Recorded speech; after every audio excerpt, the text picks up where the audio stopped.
Salve, salve, sejam muito bem-vindos. Meu nome é Luiz Eduardo e você está no Na Face Pod, um podcast que traz aqui personalidades que, através da sua profissão, transformam a vida das pessoas. E aqui a gente conta histórias, conta os relatos. O objetivo aqui é fazer com que esse conteúdo chegue para os jovens que estão procurando uma especialização ou uma profissão, mas também para aquele profissional já experiente que quer se aprofundar um pouco mais no tema que a gente traz aqui, que aqui seja um ponto de conexão entre os nossos convidados e esses profissionais. Mas o principal objetivo, que a gente não abre mão, o nosso propósito, é fazer com que esse conteúdo chegue para quem realmente precisa. Aquele paciente que está com alguma dor, alguma complicação, algum desconforto, enfim, independente do problema, que você se identificar aqui, que aqui também a gente seja uma forma de conectar os nossos convidados a você que tem esse problema ou essa dor parecida com as histórias trazidas aqui. Isso já vem acontecendo, alguns pacientes entram em contato conosco, falando, tem uma dor parecida, tem uma complicação parecida, e a gente tem conectado os profissionais e, de alguma forma, encorajando essas pessoas a resolver, a buscar ajuda e ver que tem uma solução ao seu problema. Ou se encorajando, muitas vezes, a realizar uma cirurgia que você está com medo, ou de repente de procurar o atendimento. A gente também traz aqui os assuntos técnicos de uma forma leve, simples de entender e que você possa ficar ainda mais seguro de procurar essa ajuda. Para que tudo isso aconteça, a gente conta aqui com alguns patrocinadores. E um deles é a MaxFix, um sistema de placa e parafuso produzido pela Sartori, um dos melhores materiais nacionais que a gente tem aqui no país. Um bom mix de placa, um parafuso que se adapta muito bem na placa, levando mais segurança, mais estabilidade para a sua cirurgia. Bucomaxilo, que faz cirurgias ortognáticas, está aqui uma excelente opção de material. Outro patrocinador que nós temos é a Neo Custom, um sistema customizado da Neo Ortho.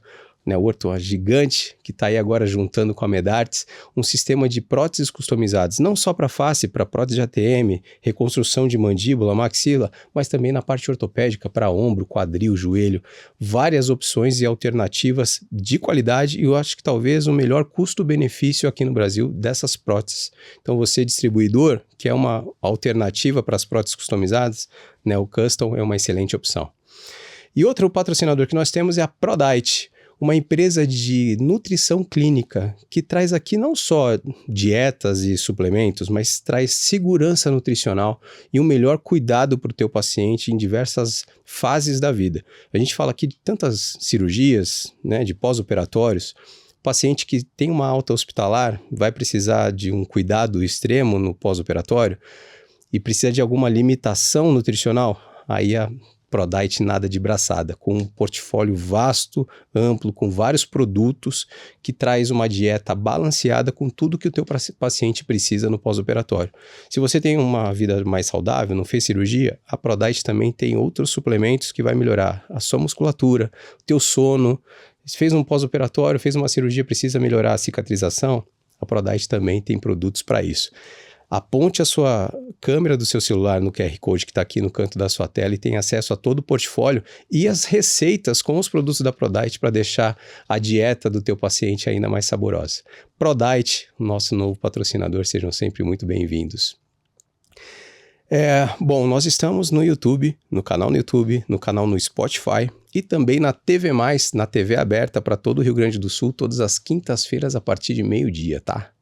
Um abraço para todo o pessoal do Rio Grande do Sul, um abraço para o Lucas, que vai ter em algum momento acesso a esse episódio. Estamos no 37º, 8º, Gisele? Estamos indo longe, né, cara? E hoje aqui eu tenho a honra de trazer uma referência nacional no quesito de DTM, em zumbido no ouvido de tantas pessoas que sofrem com isso. E cada vez mais pessoas relatando esse tipo de problema, às vezes nem sabe o que é, e a gente tem a honra, e aqui, Gesiel, a gente quase que intimou no episódio, há 2 episódios atrás, a gente intimou esse convite aqui na câmera e ela não teve nem como correr, ela não teve opção de falar, não quero ir, não, a gente já fez ao vivo para ela não poder fugir. E eu tenho a honra de receber aqui a doutora Priscila Sidney. Nossa. Seja muito bem-vinda. Muito obrigado por receber e aceitar prontamente o convite. Imagina, é uma honra. Eu acho que esse projeto que você encabeça aí, ele realmente atinge o seu propósito e eu fico muito feliz em poder participar e contribuir um pouquinho. Que com bom. a tua jornada aí. Já tinha participado de um podcast assim ou não? Assim, não, com toda essa estrutura, não. A gente tem faz um freelancer, assim, digamos, na faculdade com os alunos, grava pequenos episódios, mas é em casa, é pelo Teams, é Live você já participou de várias, né? Que eu já vi. Já. Mas assim nas câmeras, assim não. não. Você tá acostumada a dar aula, é quase que a mesma coisa. Mas a gente nunca finge normalidade com essas coisas. Você vai ver que vai piscar, você vai adorar. E vai ter que voltar porque é um assunto amplo também aqui, né? Sim. Você é de Curitiba? Sou. Curitibinha, desde sempre, né? Nasci aqui. Estudou aqui? Estudei. Onde que você fez? Escola. E eu eu estudei no Colégio Sion. Sion? E depois lá, ali no segundo grau, que hoje é ensino médio, né? Sim. Fui pro positivo, fiz cursinho, e aí estudei na UFPR aqui, odontologia. Que hoje é professora. E hoje eu sou professora lá.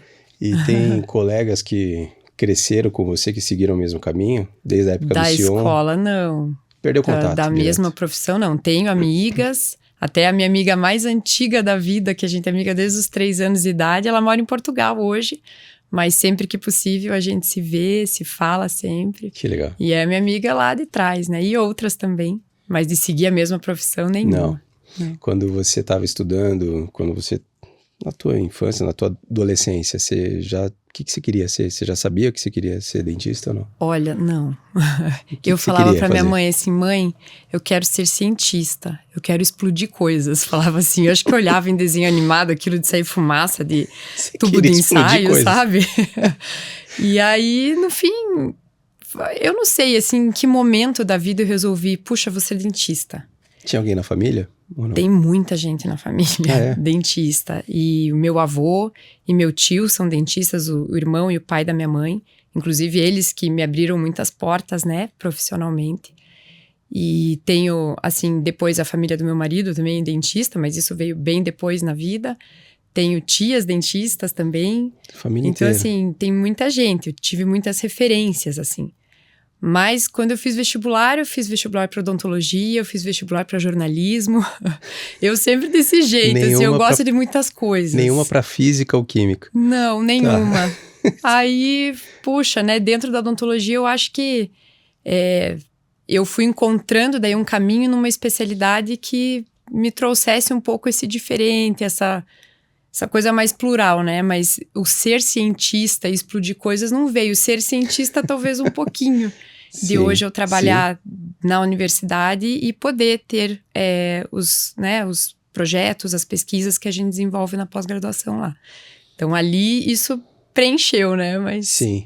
E na odonto, quando você estava fazendo, você viu que era aquilo mesmo durante a faculdade? Porque às vezes tem coisas que você vê lá, pô, o que eu tô fazendo aqui? Nossa, Teve eu tive essa fase? vários momentos desse, assim. Eu tranquei a faculdade por um tempo. É mesmo? Por 6 meses. Porque eu pensava assim, puxa, eu quero ser bailarina, eu quero cozinhar, eu quero fazer um curso de arte, sabe? Eu não me encontrava ali. Bem no meio da faculdade, assim. E aí... Você queria ser bailarina também? Você dançava? Danço até hoje. Dança até hoje? Que legal. Se apresenta ou é só um hobby? Apresento. Que legal. É um hobby, mas e hoje bem mais leve do que era antes, assim. Mas ainda tem apresentação. Que legal.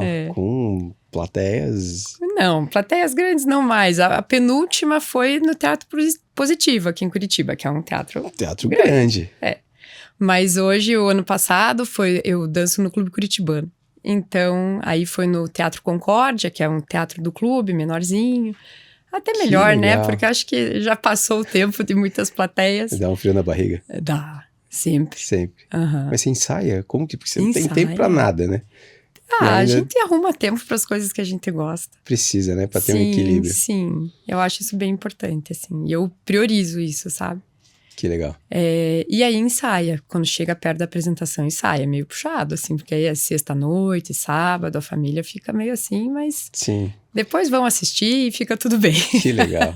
Depois eu vou querer até saber um pouco mais. Uhum. Quando você estava fazendo odonto, você já sabia que caminho... Porque em algum momento te despertou alguma especialidade dentro da odonto. Você chegou a clinicar no consultório? Sim, por 12 anos. Por 12 anos? Aham.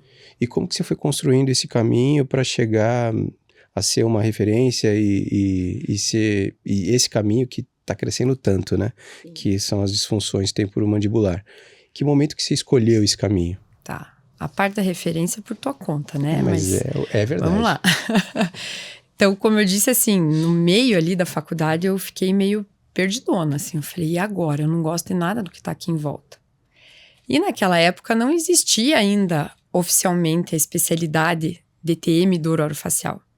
Mas eu gostava da área, porque no final da disciplina de oclusão, a gente tinha algumas aulas sobre deslocamento do disco, dor muscular. E aí puxa, mas isso aqui é legal, isso aqui é diferente do que a gente sempre vê. Sim. E aí eu fiquei com aquela mosquinha na cabeça. Depois que eu voltei dos meus 6 meses sabáticos, né, digamos assim, para eu colocar as ideias no lugar, eu você falei... tinha parado 6 meses parado. Eu fazia uma disciplina, só para eu ter um pezinho lá, assim, para eu me sentir um pouco mais confortável, sabe? E aí perdi a turma que eu entrei e tudo, né? Me formei depois e tal. Mas aí eu fiz um curso na graduação ainda.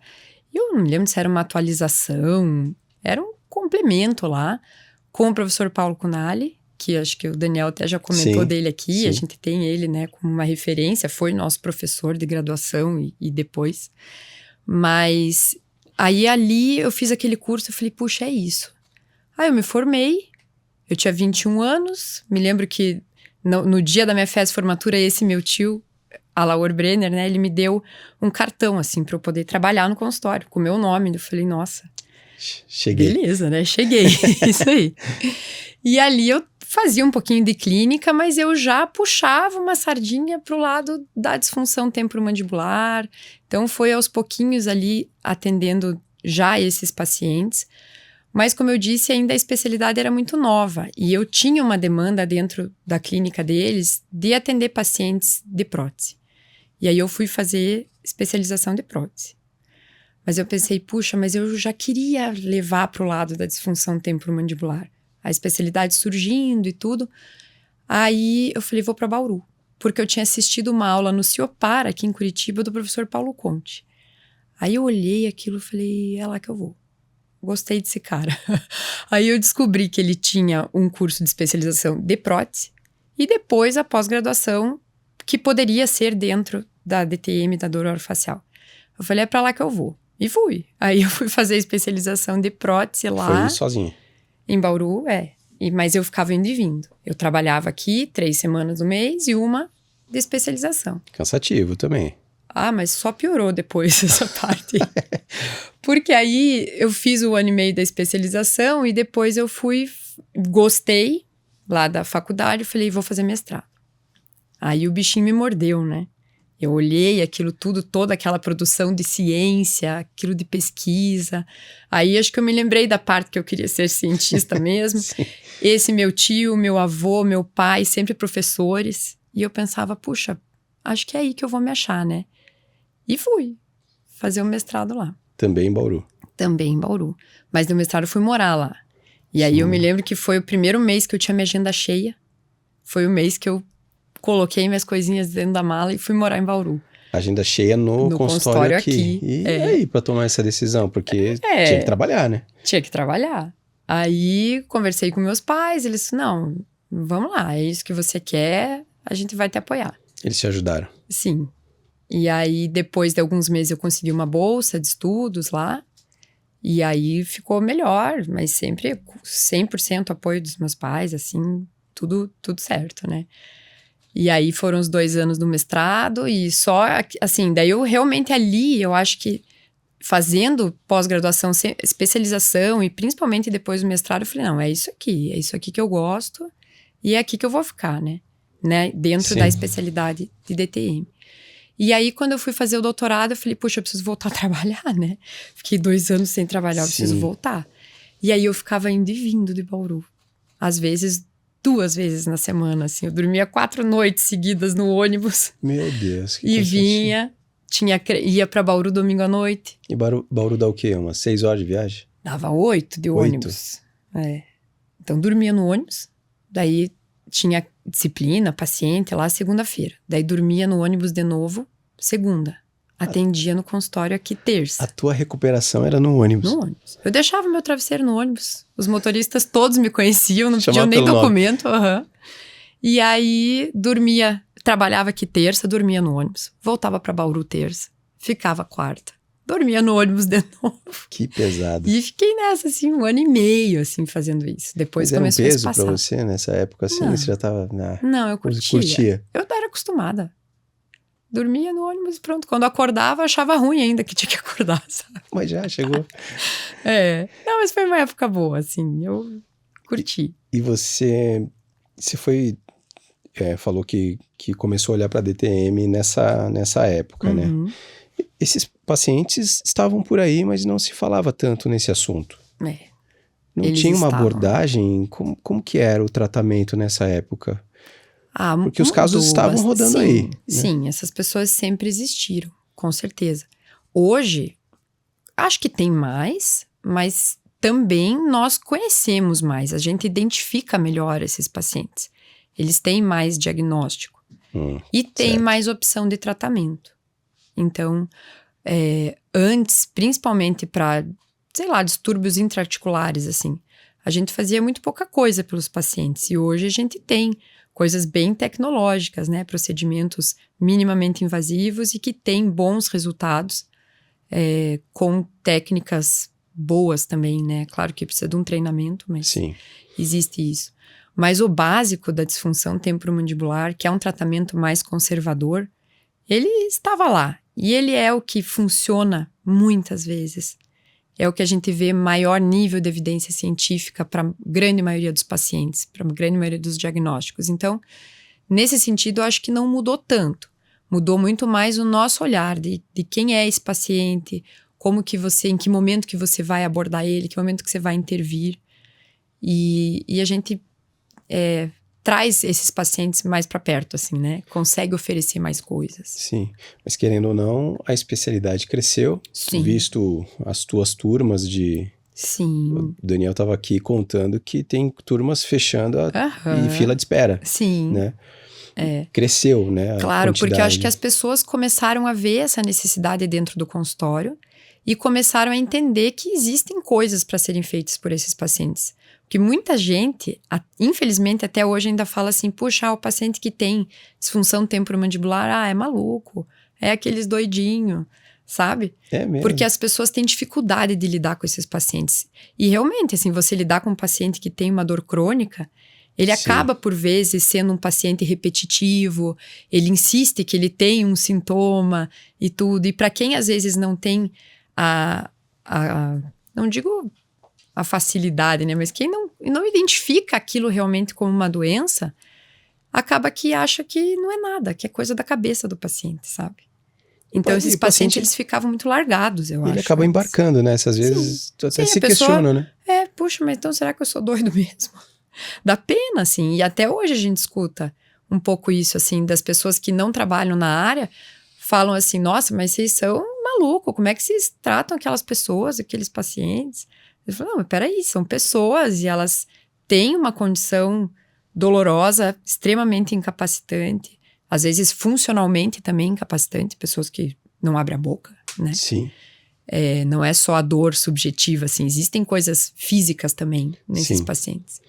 E eu acho que aí, hoje a gente olha melhor para esses pacientes, assim. Sim. Eu trouxe alguns dos teus colegas aqui, Vários, Luciana e Daniel vieram juntos aqui, foi bem legal. E foi aí que a gente te intimou para vir para cá. E a gente puxa esse assunto, né? Porque hoje muita gente tem bruxismo. Muitas pessoas que nem chegaram até vocês ainda e estão em casa, estão dormindo. O Dr. Google só. E se viram sozinhos e se automedicam. E isso cresceu muito e tem várias opiniões diferentes por que desse crescimento para essa disfunção. E o bruxismo está aí também atrelado a tudo isso. Na tua opinião, a que se deve esse crescimento tão brusco? É só o comportamento nesse novo normal que a gente tem vivido? O que você tem visto? Olha, essa é a pergunta que eu me faço Muitas vezes, assim. Inclusive, para a gente pensar até em ideias de pesquisa mesmo. Mas, assim, olhando o que a gente via antes e hoje, eu acho que vai um pouco de encontro com o que eu falei aqui. Hoje a gente identifica melhor isso. A gente consegue nomear. Principalmente assim, de você dizer, puxa, é um bruxismo do sono, é um bruxismo da vigília. O que está por trás do bruxismo do sono, o que está por trás do bruxismo da vigília. Então a gente não coloca mais tudo num balaio só. Ah, a placa resolve. E antes era assim, né? A pessoa vinha com uma ponta de canino desgastada, coloca uma placa, pronto. Mas aí os problemas continuaram e acho que somado a isso, de uma incapacidade de a gente conseguir controlar, o mundo mudou também. Então eu escutei os colegas falando e são coisas que a gente discute entre a gente mesmo. Sim. Um pouco é a vida que as pessoas levam. E o pouco que a gente entende hoje, principalmente de bruxismo em vigília, que ainda tem, acho que muito chão para a gente entender isso, a gente vê na literatura que o bruxismo em vigília é associado a várias coisas. Então, assim, a primeira coisa que vem na cabeça das pessoas é a ansiedade, é o estresse. Inclusive, um distúrbio do sono, uma noite mal dormida, ela é um presságio de um dia com mais bruxismo em vigília. Mas também atividades de concentração, de destreza manual, elas também são capazes de aumentar talvez a frequência ou instigar uma frequência maior de bruxismo em vigília. O bruxismo em vigília, até para quem está vendo e às vezes não conhece os termos, né? Às vezes tá lá apertando para dormir ou durante o dia e não sabe o que é. O bruxismo em vigília é esse apertamento? É esse comportamento, a gente fala, né, de um comportamento mandibular que pode incluir várias coisas. Então, o apertar dos dentes, o encostar dos dentes. Então, só o toque de dentes, que muitos pacientes acham que é o normal de ficar em repouso, não é? O normal são dentes separados. Ou você ficar com a língua entre os dentes, empurrando assim os dentes com a língua, também é considerado bruxismo em vigília. Você só ficar movimentando a mandíbula.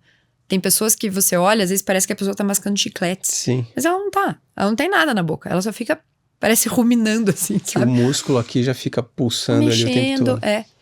E mesmo sem encostar os dentes. Em vigília, é muito difícil o paciente que faça o ranger, de raspar mesmo dente, com força. Como normalmente a gente acaba vendo numa frequência maior no bruxismo do sono. Sim. Mas em vigília é menos. Mas existem vários desses comportamentos em vigília que muitos pacientes não identificam como sendo um bruxismo. E aí acham que é normal. Tipo isso, assim. Ah, como que você fica quando você está assistindo televisão, por exemplo? A gente pergunta para o paciente. Ah, eu fico assim, com os meus dentes encostados, mas não com força. Nem sabe a força que tá fazendo. Mas só o encostar já é ruim. Já traz porque um comprometimento. ele já é uma atividade muscular que sai do repouso. Então, o repouso, ele vai ser os dentes levemente separados, mantendo aquele espaço funcional livre, lábios fechados, levemente encostados, e a língua com a ponta no céu da boca, assim. Então, vai ser uma postura mandibular, uma relação intermaxilar de equilíbrio, assim, entre a musculatura que fecha e a que abre a boca. Tá. Mas muitos pacientes não sabem disso. E aí que a gente faz aquelas campanhas, assim, de conscientização, de desencoste seus dentes. Espalhando adesivo para todos os lados. Fitinha, tipo aquelas fitinhas do Bonfim, tudo, lembrete no celular. Porque é uma das melhores formas, apesar de ser extremamente dependente do paciente, que a gente vai ter de orientação e até de tratamento para esse indivíduo, assim. Você sabia que ia crescer tanto essa especialidade quando você estava lá atrás, em Bauru? Nunca. Você não imaginava que ia chegar no tamanho que chegou? Não. Eu achava que ia ser aquela coisa do jeito que era antes, assim. Sempre uma subespecialidade que as pessoas faziam, porque se interessavam ou porque viam uma mínima necessidade no consultório. Mas hoje a gente até fala para alunos de graduação, mesmo aqueles que já estão na especialização conosco ou pós-graduação. É uma especialidade que te abre muitas portas e que vai te deixar um consultório cheio de paciente, porque eles estão aí. Sim. E eles precisam de tratamento. Então, se a gente olha números assim, é uma porcentagem muito grande de pacientes que têm sinais e sintomas e dentre eles que precisam de um tratamento especializado. Então, hoje eu não acho que seja mais uma especialidade, assim, como eu fiz. fui estudar, fazer a especialização de prótese e depois eu fui para essa área. Não. Sim. Ou uma ortodontia, depois essa. Gostei.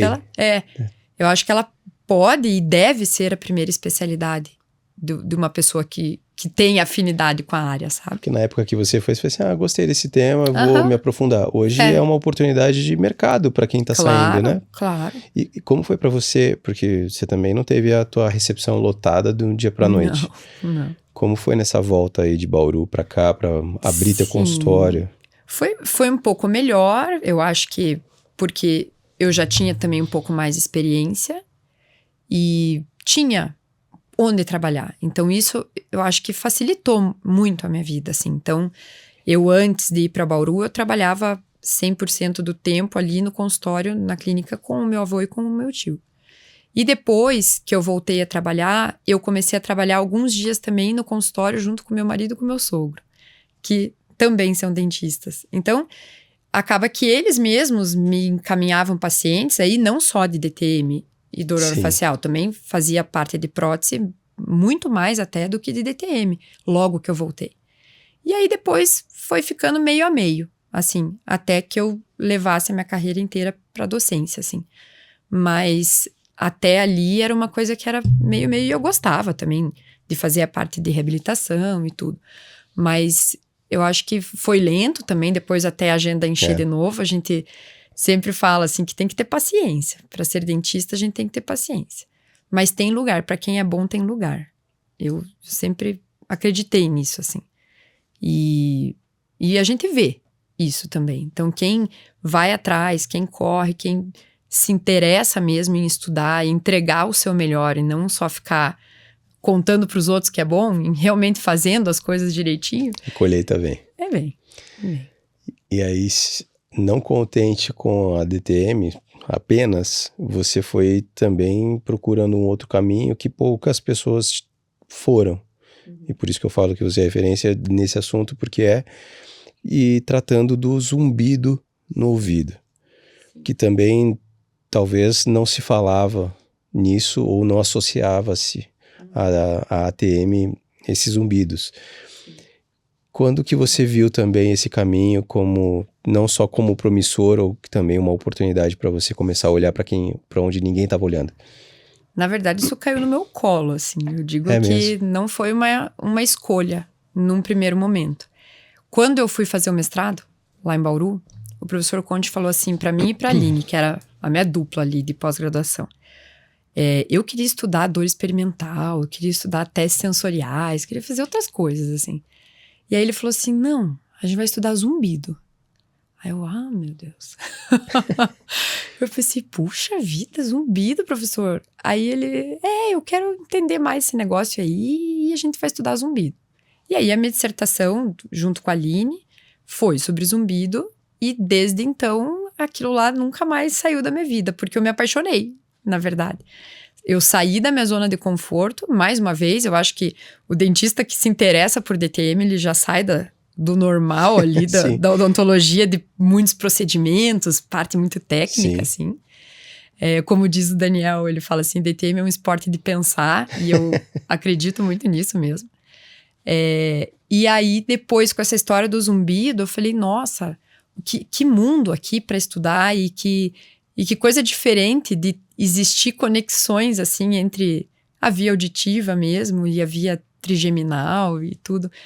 Então, eu não larguei mais, então veio pra mim, mas eu gostei, sabe? E tinha muita gente olhando pra isso, ou quando você chegou era na época, tudo mato? Não, era mato, era assim. E foi da curiosidade do meu professor que veio o que eu digo que hoje é o assunto que eu mais gosto de estudar, assim. E agora, eu acho que a gente vê um pouco mais de informação na literatura sobre isso. Mas especificamente, assim, com rigor metodológico, muito pouco.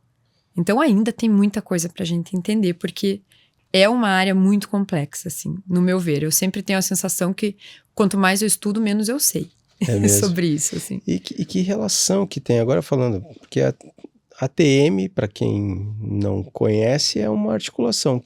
Qual é a relação que a articulação tem com o zumbido no ouvido? E que incomoda tanto? Sim. Então, assim, é muito mais relacionado à parte muscular do paciente. Coisa que era o contrário do que se achava. Porque se a gente vai olhar para a história dessa relação de DTM com zumbido, ela remete a Costen, do que chamam de síndrome de Costen, que é uma coisa de 1930, 29, uma publicação de 30. Então, uma coisa de mais de 100 anos. Caramba. Eu brinco assim que o Costen é pop, sabe? Assim, 100 anos depois, ainda falam coisas que ele falava. E que, na verdade, hoje a gente entende que eram um pouco equivocadas, mas dentro do contexto da época, foi o pontapé inicial para que esse estudo acontecesse, dessa relação. Então, lá atrás, ele acreditava que a perda de dentes posteriores, então o paciente desdentado lá atrás, fazia uma compressão maior nas articulações temporomandibulares, e por conta dessa compressão na ATM, aconteceria o zumbido e outros sintomas otológicos e até a disfunção temporomandibular.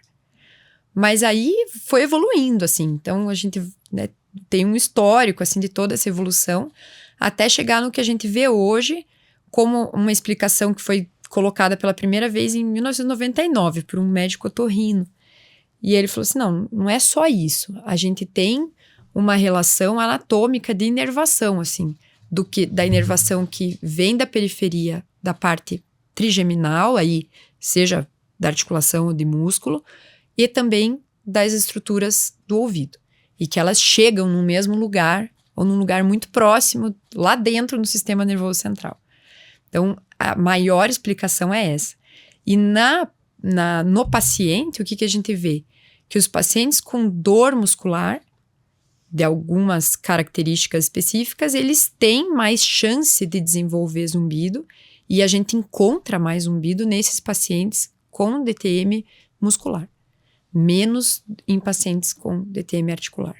Então, o zumbido, ele só aparece quando, não necessariamente, mas o paciente pode ter zumbido e não ter dor.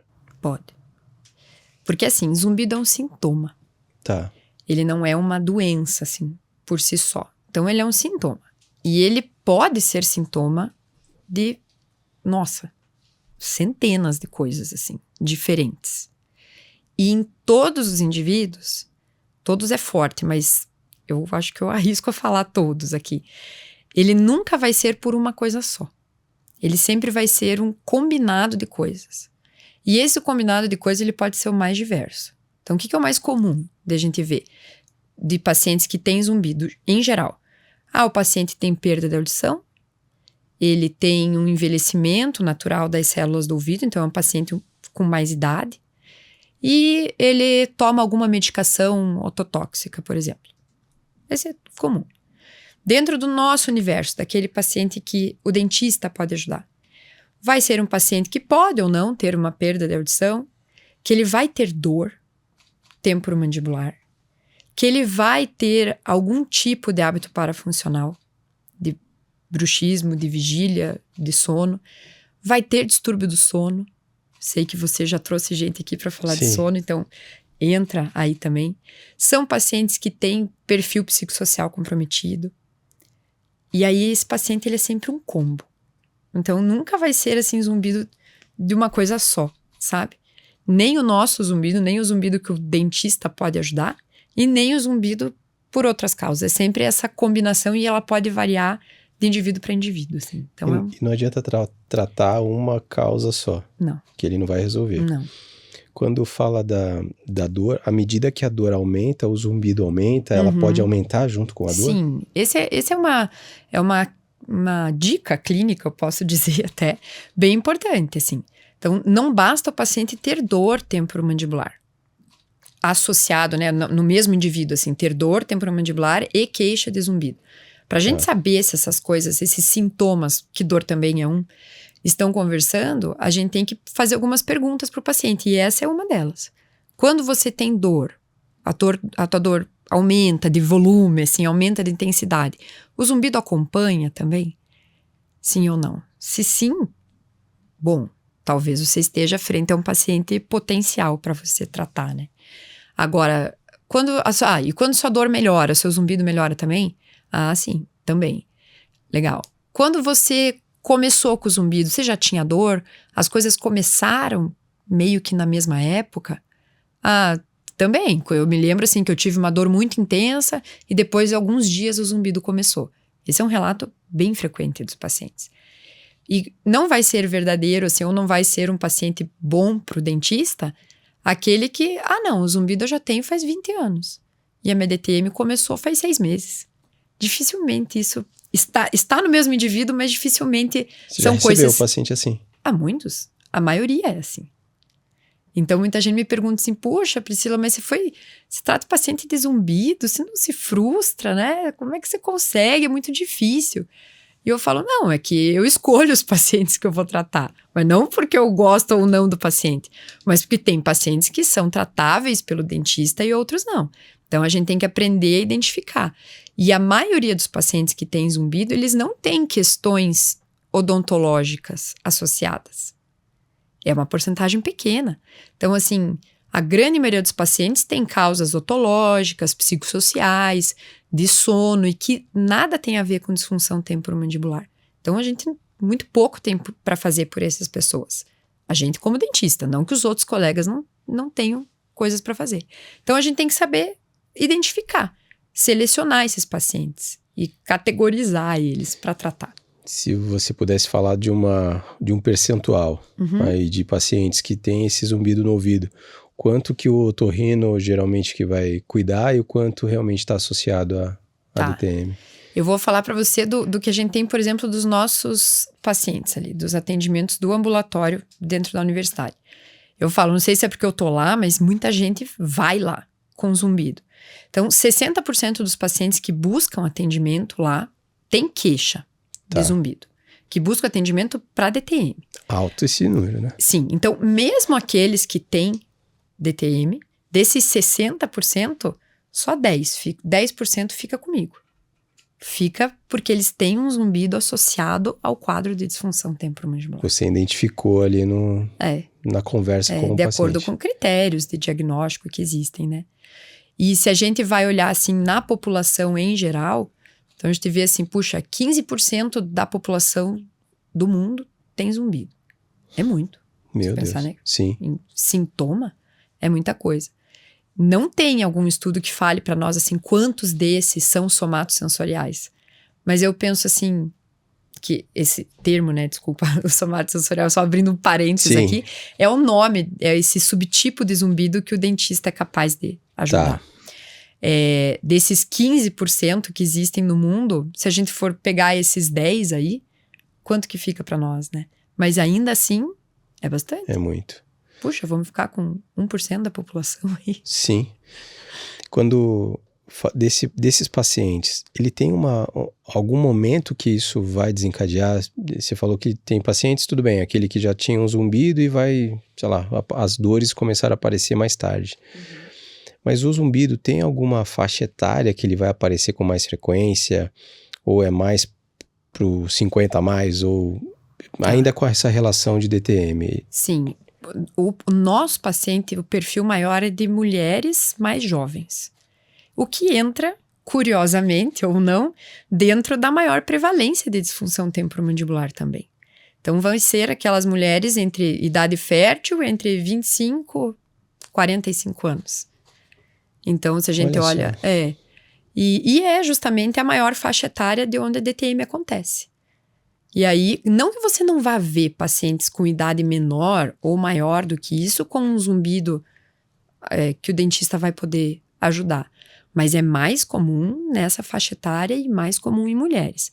E, em geral, o zumbido não tem preferência, assim, por homens, mulheres ou a faixa etária. Ele vai acontecer mais a partir dos 60 anos, mas hoje a gente vê que tem criança com zumbido também. E isso vem aumentando. Criança, adolescente, vem aumentando cada vez mais.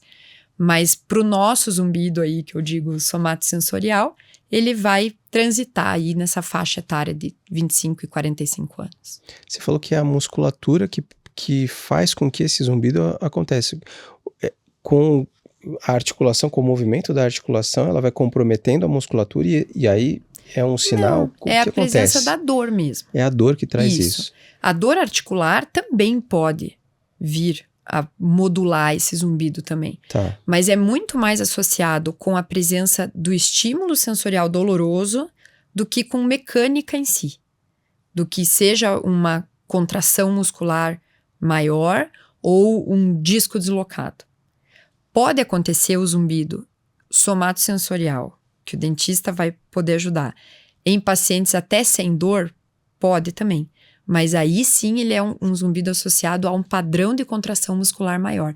Em pacientes com bruxismo em vigília, principalmente muito intenso, com alta frequência de comportamento, o zumbido pode aparecer mesmo na ausência de dor. Então é complexo, assim, porque a gente não consegue dizer é esse paciente e só nesse. Não. Porque a gente ainda desconhece muita coisa também.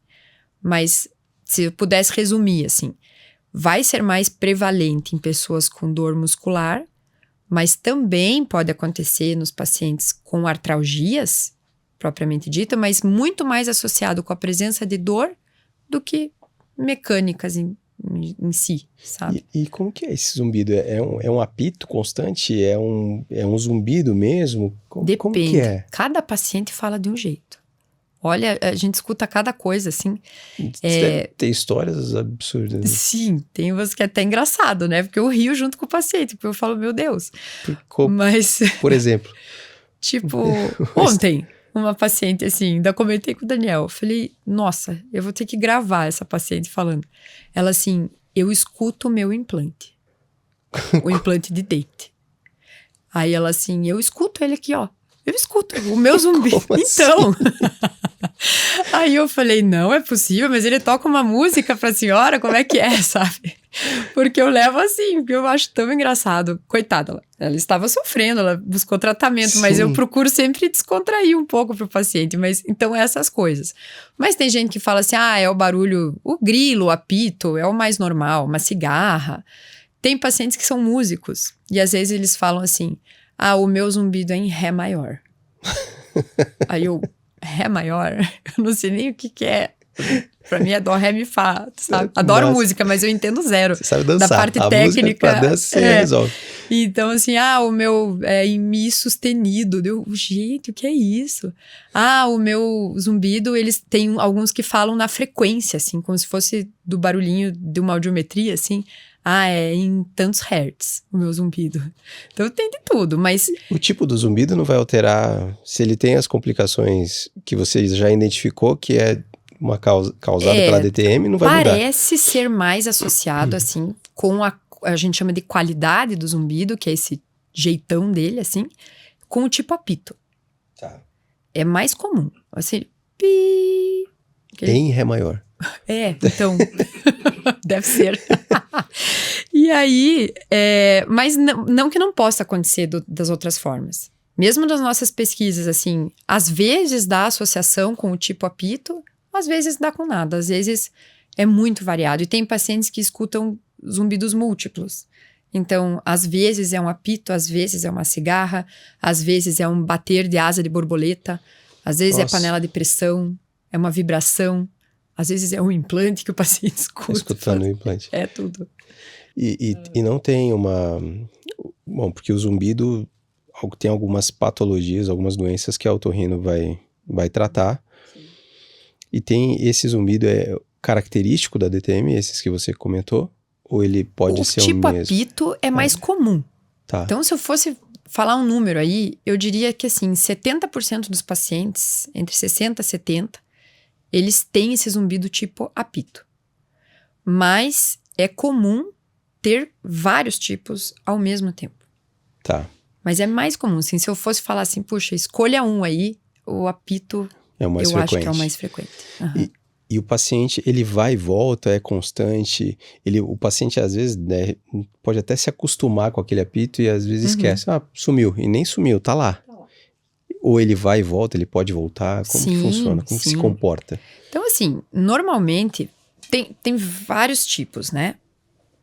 Eu vou falar, obviamente, desse que o dentista pode tratar. E essa tua pergunta, ela é super legal, porque ela entra junto com aquela da questão de temporalidade, de terem começado ao mesmo tempo, do zumbido piorar junto com a dor, mas também dele ter essa característica mais flutuante, assim. de a pessoa ter momentos que ela está pior, então o zumbido fica mais proeminente, assim, ele incomoda mais. Depois passa por uns períodos que ele diminui, não incomoda tanto. Se a pessoa prestar atenção, ela escuta lá. Porque ele vai ter esse caráter de flutuar, não só junto com a dor, mas também com os principais fatores que estão associados ali. Que assim como a dor, o zumbido também é multifatorial, assim como a dor, o zumbido também pode ser modulado por questões emocionais, pelo sono, e é comum a gente ter esse relato dos pacientes com disfunção temporomandibular. Quando eu estou estressado, minha dor piora. O zumbido é igual. Ele aumenta. Ele aumenta junto com esses fatores que a gente sabe que flutuam também. Se eu durmo mal, nossa, o dia seguinte meu zumbido é terrível. E na pessoa que tem dor, ela tem o mesmo relato. Minha dor também fica terrível no dia seguinte de uma noite mal dormida. A gente sabe que o sono, ele tem essa capacidade reparadora, assim, para dor, e é a mesma coisa para o zumbido. E como que... A gente trouxe a Márcia aqui, né? Sim. A fada do sono referência, aqui. E como que dorme esse paciente? Porque esse zumbido tá lá e no silêncio, provavelmente, quando ele parou, é onde vai mais aparecer, que ele vai ficar mais prestando atenção. Uhum. Sim. E se não dorme bem, o dia seguinte tá pior. Sim. Como que faz? É terrível. Isso aí é a maior queixa dos pacientes, de qualquer tipo de zumbido. Eles falam, durante o dia tá tudo bem, mas à noite é péssimo. E não é porque é de noite, é porque é o silêncio. É a hora que a pessoa desliga a televisão, tá todo mundo quietinho dentro de casa, e aí aquela saliência do zumbido, ela aumenta. Então a gente tem algumas estratégias, que nem existe estratégia de higiene do sono, a gente vai fazer para o zumbido. Desde a pessoa ter, por exemplo, uma daquelas fontes de água dentro do quarto. Funciona. Ou usar...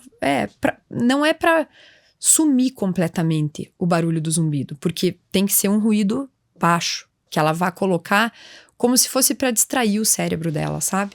Tá. Dela se acostumar a escutar outras frequências para tentar tirar um pouco o foco do zumbido.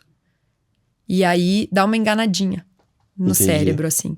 Então, ela pode usar essas fontes, ela pode deixar a TV ligada bem baixinho, mas daí o ruim da TV é que vai ter a luz. Claridade. E tudo. Pode deixar, hoje tem um monte de aplicativo no celular que tem esses sons de barulho de onda do mar, de vento, enfim. Spotify mesmo, acho que tem.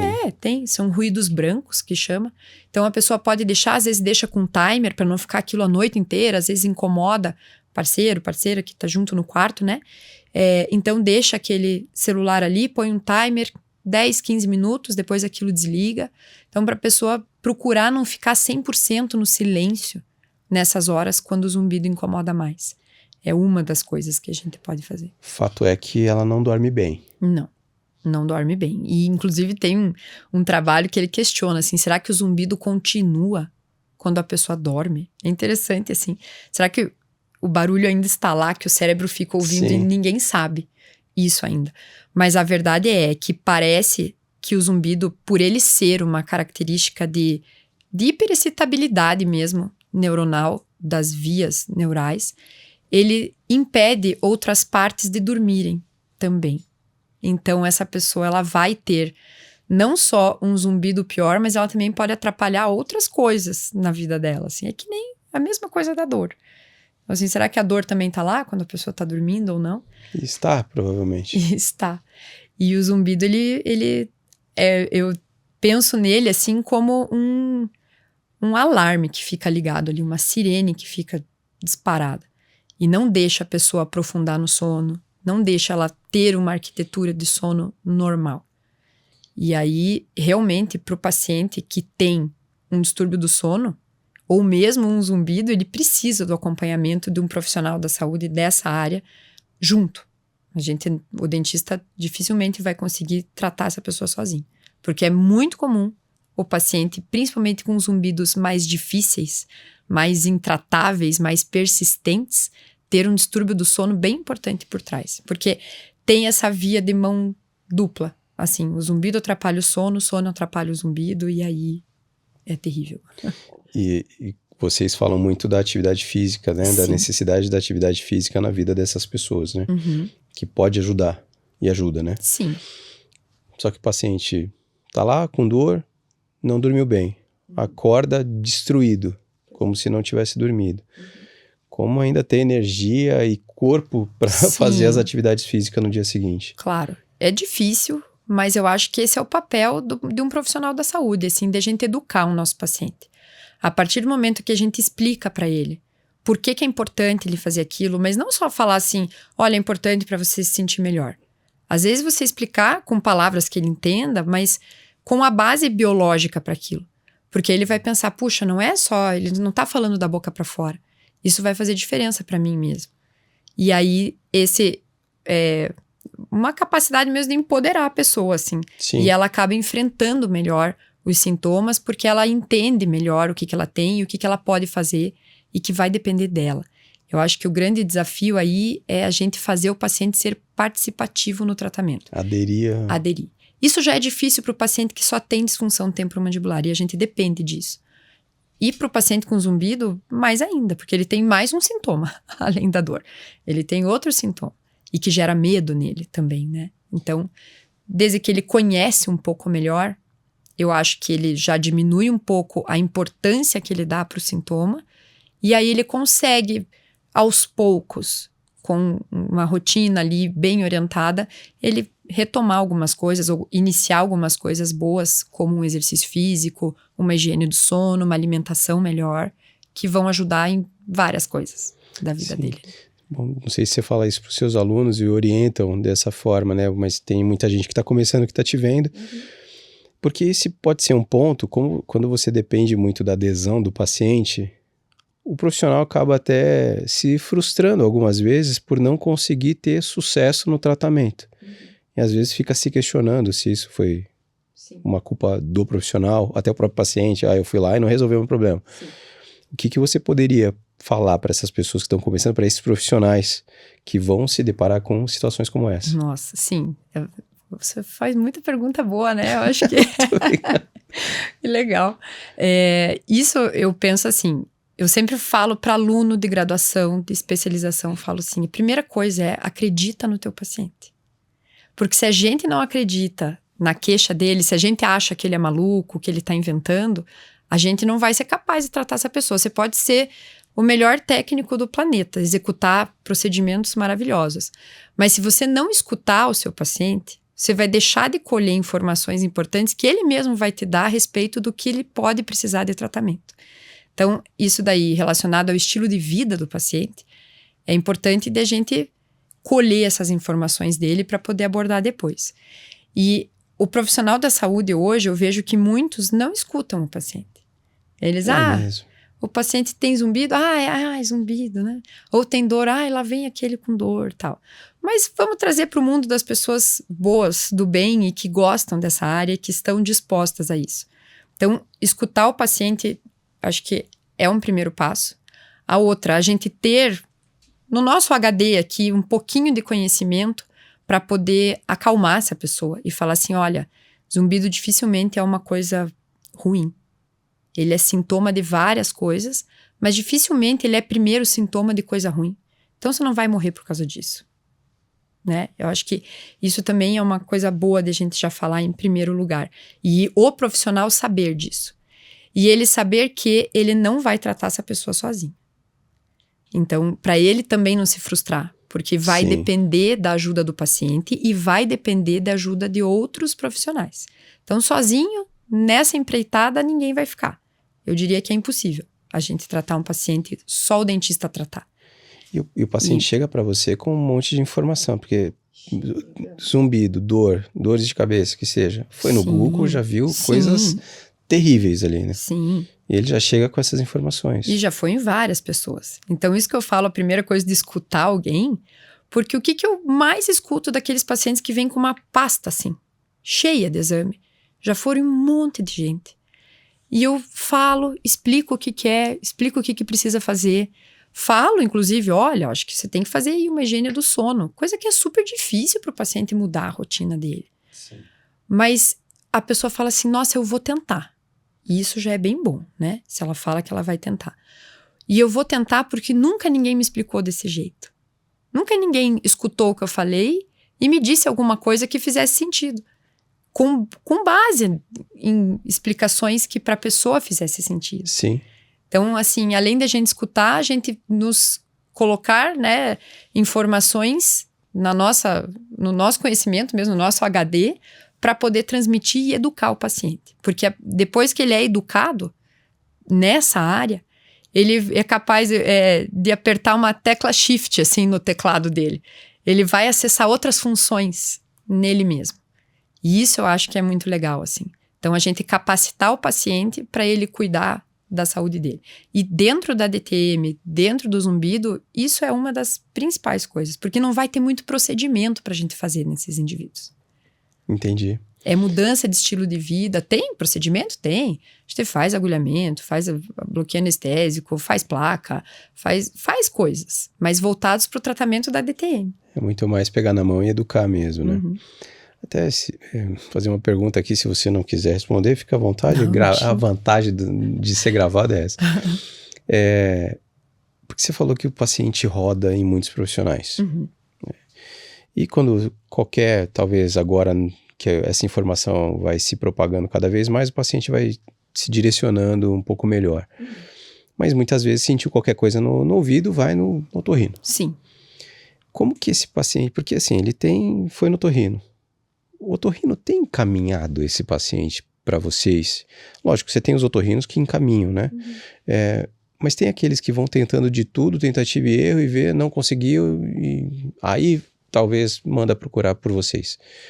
Como que está o comportamento desses otorrinos, que eles têm olhado para isso também ou não? Aqueles que se dispõem a olhar, sim. Então, assim como qualquer outro, até dentistas. Mas assim, o otorrino, ele é o maestro do paciente com zumbido. Isso, sem dúvida. Porque dificilmente o paciente não vai ter componentes que o otorrino é responsável por tratar. Mesmo que ele tenha a parte odontológica.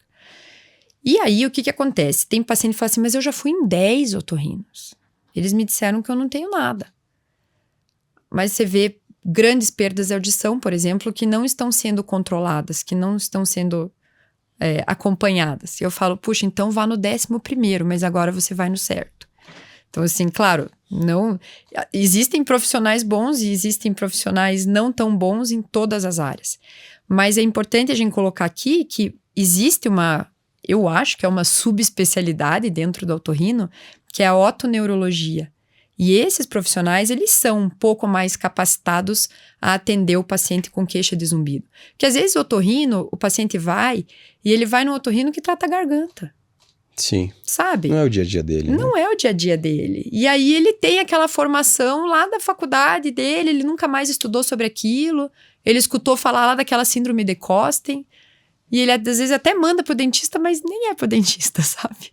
Olha que o paciente tem lá, tá faltando 2 dentes na boca, aí vai lá colocar dente que melhora. Não tem nada a ver. É muito mais profunda essa análise. Né? Então assim, acho que bons profissionais, eles vão abordar o paciente, mas a gente vê muito esse ping-pong do paciente, assim, de um pro outro. Parece que o paciente com zumbido, ele é despejado, assim, zumbido? Então tá. Muitos nem escutam aquela queixa do paciente, porque sabem que é difícil de tratar. Mas é difícil de tratar porque é difícil fazer o paciente aderir. Não porque não existe tratamento.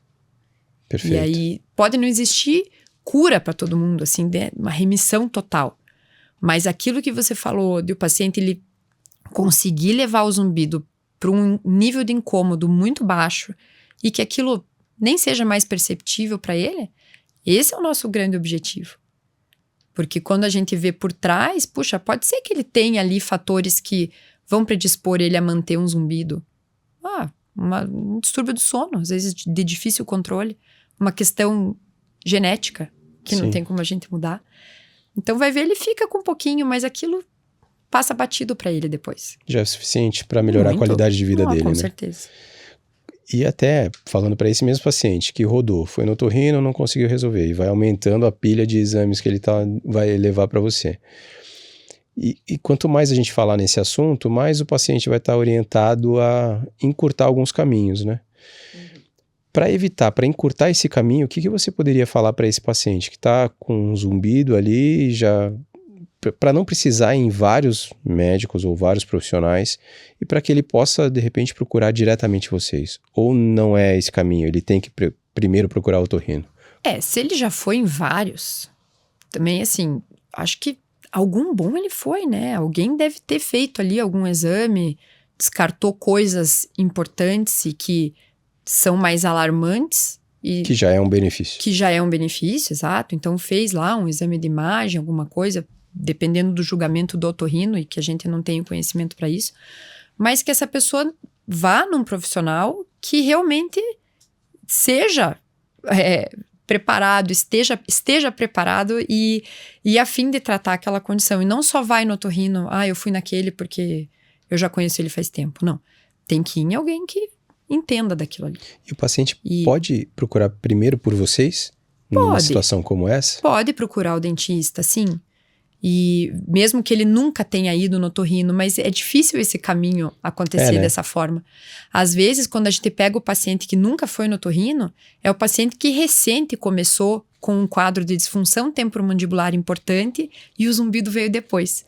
Aí ele traz a queixa para nós em primeiro lugar. Porque ele já está indo lá fazer o tratamento da DTM.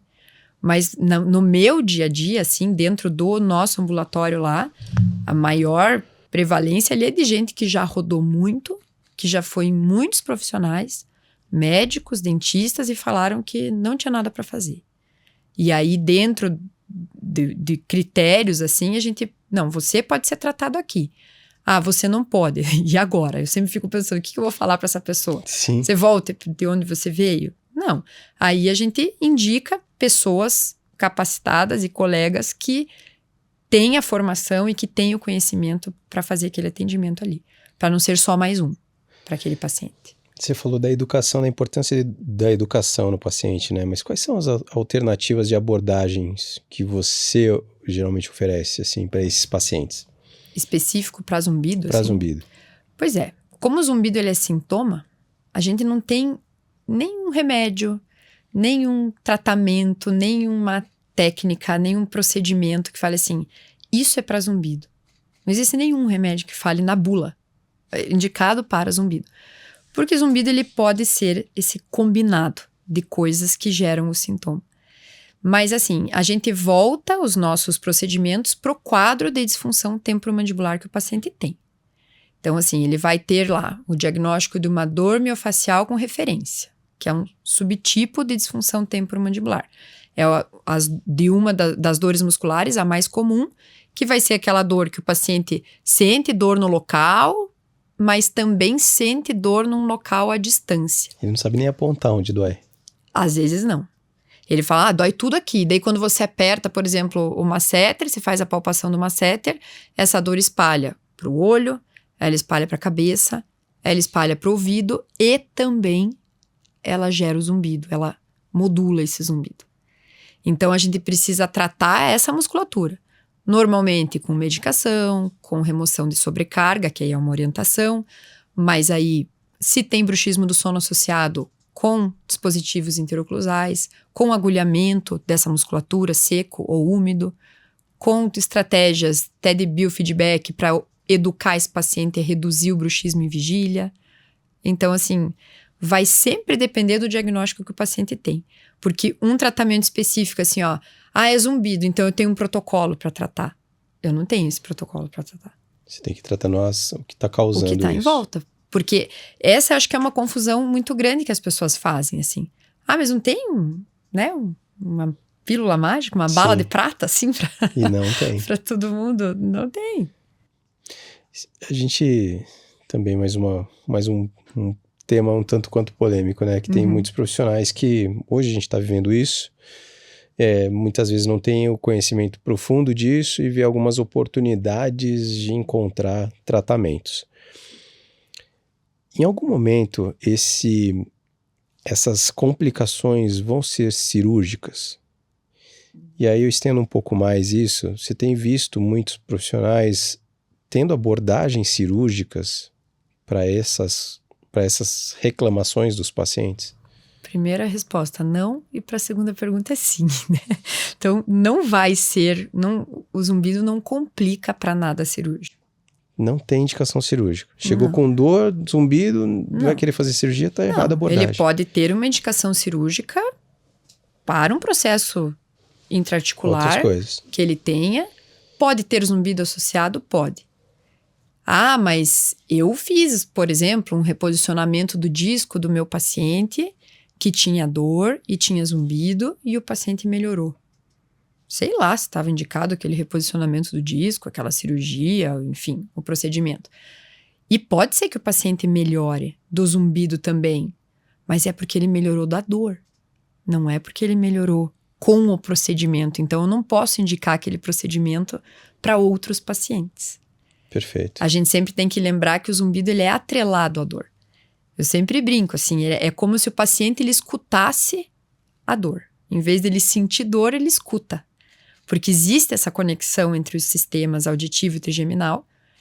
É como se o paciente ele escutasse o que ele está sentindo. Então, se ele sente mais dor, ele percebe mais zumbido.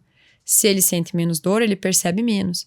Mas essa melhora, eventualmente, frente a procedimentos, sejam eles invasivos ou não, ela vai ser porque a gente melhora a dor. Tanto que eu falei, a gente faz o tratamento voltado para a DTM.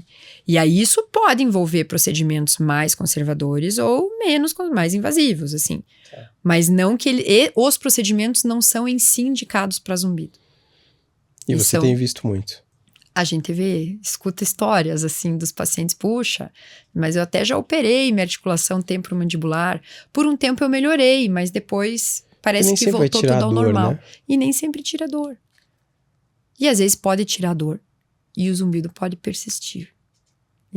Aí é ruim. Porque o zumbido ele tem essa característica que eu mencionei aqui, que ele é uma hiperatividade do cérebro, assim. E mesmo às vezes você acalmando um pouco essa hiperatividade, tirando a dor, não basta só isso para o zumbido acontecer, porque ele tem os outros componentes. E aí às vezes o paciente mantém aquela percepção por questões emocionais, por um sono ruim que não foi reparado junto com a melhora da dor, que não foi abordado junto com a melhora da dor. Perfeito. Esses zumbidos, ele pode trazer outras complicações, como tontura, por exemplo, que a gente fala do ouvido, tem labirinto ali, que mexe com isso também no paciente. Você recebe pacientes com tontura, ele tem esse comprometimento? A gente fala que zumbido é uma família, ele faz parte de uma família auditiva. Então, dificilmente ele vem sozinho, ele vem com outros sintomas otológicos também. Comum vir com plenitude auricular, que é aquela sensação de ouvido tampado. Sabe quando a gente vai descer a serra? É a mesma sensação. A mesma sensação. Às vezes o paciente fala, não, parece que abafa meu ouvido, daí eu sinto um pi. Aí eu dou uma mexida assim, aí desentope o ouvido, o zumbido melhora. Então, plenitude, que é esse abafamento, assim, é bem comum. É comum vir com um pouco de tontura, um pouco de vertigem e principalmente com uma hipersensibilidade aos sons, que é chamado de hiperacusia. É aquele paciente assim que ele até antes não se incomodava com o barulho da televisão, mas agora ele se incomoda, ele tem que abaixar um pouco o volume, ele não tolera mais tanto chegar em ambientes mais ruidosos, ele fica meio desconfortável com aquilo.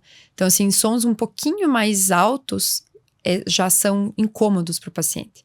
E isso também é um sintoma dessa hiperatividade cerebral, sabe? Que acontece no paciente com zumbido. E aí ele fica mais sensível a sons. Esse é bem comum. E tem outros. Tem uma hipoacusia, uma sensação que a pessoa fica que parece que ela está surda, mas ela não está. Se ela fizer uma audiometria, ela não está, mas ela tem uma sensação que ela não escuta tão bem. Pode ter otalgia, propriamente dita, não uma dor referida ou uma dor na TM que pode dar uma sensação de dor do ouvido, mas otalgia mesmo pode vir junto. Misofonia, que é um outro tipo de sintoma super chato, assim, são aqueles pacientes que se incomodam com o barulho de alguém mastigando do lado, sabe? Tossindo, coçando a garganta, assim. Se incomoda muito com o barulho de caneta, assim, de sons mais repetitivos. Qualquer barulhinho incomoda. Também é uma hipersensibilidade auditiva. Então, essas hipersensibilidades, essas alterações, esses outros sintomas otológicos, eles são comuns. E a tontura e a plenitude são comuns também e tendem a desaparecer quando a gente normaliza esse paciente para um nível de dor mais confortável, digamos assim, e quando a gente melhora também um padrão de contração muscular, que esse paciente aprende a relaxar, aprende outras posturas, porque a gente também tem a influência da parte cervical nesse zumbido somatosensorial. Então, às vezes o paciente ele não vem só com DTM, ele também vem com dor de pescoço, de ombro. Então, a gente também precisa avaliar isso e educar o paciente nesse sentido, eventualmente encaminhar para algum colega fisioterapeuta para trabalhar junto com a gente também. Então, normalizar também essa parte de tensão muscular para que ele tenha essa melhora difícil, geral, né? Porque esse paciente vem todo tenso e acho que talvez aquilo que a gente estava falando no começo da nossa conversa, do estresse, o paciente vem com talvez uma DTM que vai refletir no pescoço, que vai ter dores. E vai dormir mal. E não vai querer fazer exercício físico, vai se alimentar mal. Ele é um paciente combo, assim. Eu falo assim, quando você vê um paciente de zumbido que o dentista pode ajudar, ele parece ter um perfilzão, assim. É esse paciente, assim, com distúrbio do sono, com aspecto psicossocial comprometido, com dor cervical, com alto nível de estresse, com alto nível ou alto padrão de contração muscular, não só da parte temporomandibular, mas também de parte cervical. É um paciente, às vezes, com uma personalidade um pouco mais resistente, assim. É um paciente difícil de administrar. É um paciente mais difícil, por isso que é difícil deles aderirem. E aí, para você educar, você precisa de mais ferramentas. Então, a gente precisa conhecer muito bem o que a gente está falando para poder explicar para aquela pessoa de uma forma simples, que para ela faça sentido e ela não, eu vou nessa, eu vou encarar aqui, eu entendi. Não é só da boca para fora. Perfeito. Né? Falei que a gente ia piscar, o tempo ia voar. É mesmo? Olha só. Mas eu também não queria perder esse assunto. Você faz parte da seleção brasileira aí, né? Com vários profissionais aí de... Ah, meu Deus. Que é composto o parador. Vocês tratam desse assunto, vocês trazem luz para vários assuntos diferentes, né? Tratei desse assunto aqui com a Lu, com o Daniel. Eu queria que você falasse um pouquinho também do parador. Sim. O que é? Você traz esses assuntos para os alunos que procurarem, para os profissionais que procurarem por vocês? Sim. Como que é o parador? Bom, o parador somos nós 4, eu, o Daniel, a Daniele e a Lu. E é um projeto recente nosso, que a gente tinha ele no papel, tinha nas conversas informais. E chegou um momento ali no ano passado que a gente... vamos fazer alguma coisa. Até a Lu falou assim, para o que vocês estão fazendo, fizeram uma chamada de vídeo. Isso, ela falou assim, eu acho que era uma segunda-feira, uma terça, ela assim, eu preciso falar com vocês agora, no grupo do WhatsApp, assim. Eu disse, meu Deus, o que tá acontecendo, né? E aí ela assim, vamos, e ela e o Daniel mais ali, mais agitado, e eu, será, né, aquela coisa. Tá bom, vamos. Não, Priscila, você tem que fazer, tem que ter teu curso de zumbido, vamos, a gente vai cada um fazer suas coisas, algumas coisas juntas, outros cada um na sua sub-área, digamos assim, de maior afinidade, de interesse. E aí, até agora em outubro, a gente vai ter o treinamento em zumbido somatosensorial, que tá com fila de espera já. É mesmo. Em, acho que 10 dias já tinha fechado mais do que as vagas que a gente tinha se proposto a colocar. Caramba. Então foi uma coisa que eu confesso que eu até me assustei, assim, sabe? Eu falei, puxa. Pela demanda. Vindo muita gente acho que não tem ninguém de Curitiba. Tudo de fora. Tudo de fora. E profissionais Manaus, já Palmas. com bagagem. Sim, muita gente eu conheço de nome, de vista, outros são amigos mesmo.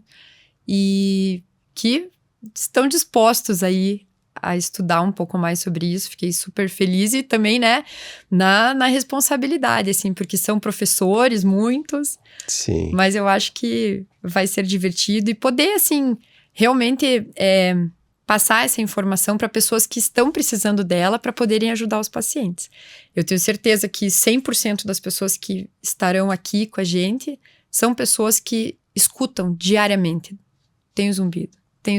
E às vezes ficam meio, assim, né, perdidos do que fazer. E estão querendo melhorar essa qualidade de vida das pessoas. Então, acho que isso vai ser bom, vai disseminar e vai espalhar bastante gente preparada pelo país para poder absorver essas queixas, assim. E tem que estar preparado, porque o paciente vai chegar com essa demanda, né? Vai. E você falou das ferramentas, você tem que estar com a tua caixa de ferramenta ali disponível para o paciente, né? E principalmente, assim, eu sempre falo, é um ajuste de expectativa, sabe? É você pegar dentro desse universo de gente que tem zumbido, não enganar ninguém, não prometer nada para a pessoa errada.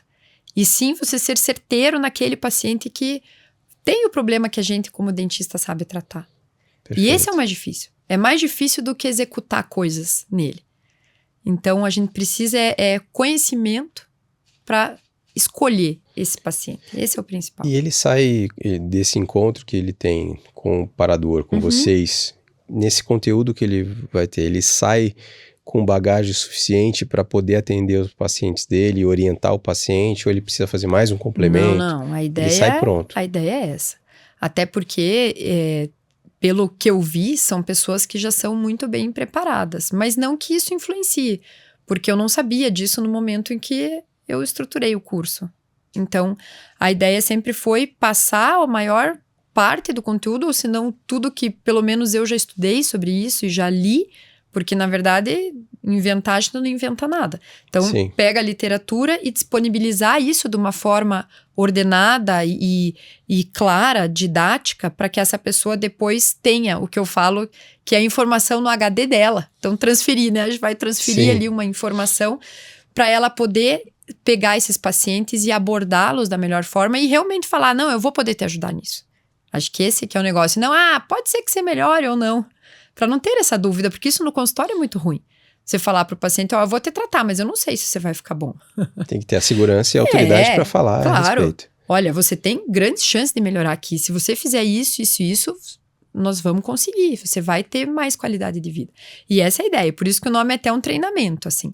Então, ele vai ter um passo a passo, um beabá.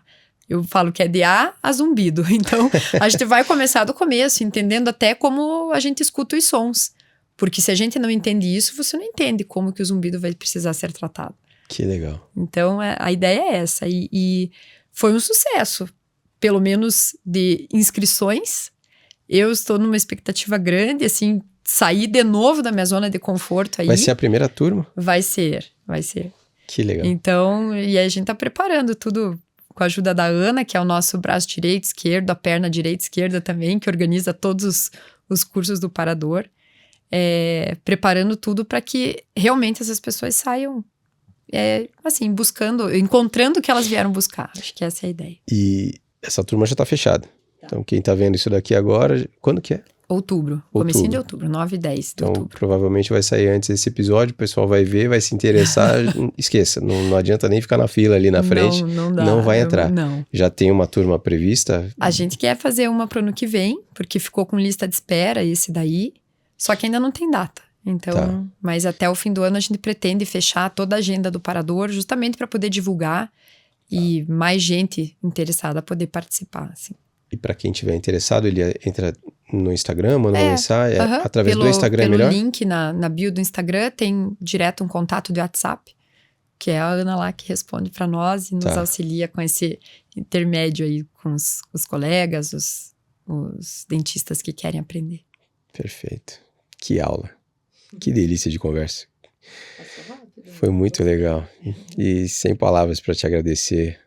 O teu tempo de estar aqui, de explicar esse conteúdo tão rico e que afeta tantas pessoas, né? E que cada vez mais a gente possa falar sobre isso e falar que tem tratamento, né? Sim. E várias abordagens que talvez não sejam tão agressivas como são prometidas aí muitas vezes, né? O menos é mais, muitas vezes. Doutora, muito obrigado pela participação. A casa vai estar sempre aberta aqui para você. E vai procurar espaço na tua agenda, porque assunto a gente sempre vai ter com você aqui e até para a gente ver a evolução disso tudo, né? De mostrar, talvez, casos de pacientes que teve uma evolução legal. E também falar dos cursos, de como foi a turma de outubro ali, que a gente vai querer saber. Tá bom, legal. Muito obrigada. Adorei participar. Espero ter atingido os objetivos junto com você no episódio Sem de hoje. dúvida nenhuma. E a didática também de professora nata que ficou muito claro tudo. Imagina. Muito obrigado, seja sempre bem-vinda aqui. Obrigada. Para você que ficou até agora, muito obrigado. E aqui a gente vai colocar as redes sociais da doutora Priscila, do Parador também. Você profissional que quer se aprofundar um pouco mais nesse assunto, vai ter as redes sociais aqui, ou se você tiver alguma dúvida de achar, manda uma mensagem aqui, em algum lugar a gente vai fazer essa conexão com a doutora Priscila. Esses pacientes estão aparecendo, então você precisa estar preparado para quando isso acontecer, para ter uma abordagem mais segura e levar o melhor para o teu paciente. Você, paciente que está com esse zumbido ou está escutando o som do teu implante, que a doutora Priscila falou aqui, tem solução. Procure ajuda, que tem formas disso, de minimizar isso, de minimizar a sua dor. E aqui a doutora Priscila não só conduz isso muito bem, mas também formas muitos profissionais para que te ajudem a esse tipo de tratamento. Agradeço mais uma vez a MaxFix, a Neo Custom, a ProDiet, a Ortoface e o portal de cursos de treinamentos Não Complica, voltado para a área da saúde. Eu agradeço a toda a equipe, muito obrigado. Fiquem bem, fiquem em paz e até o próximo episódio. Até mais.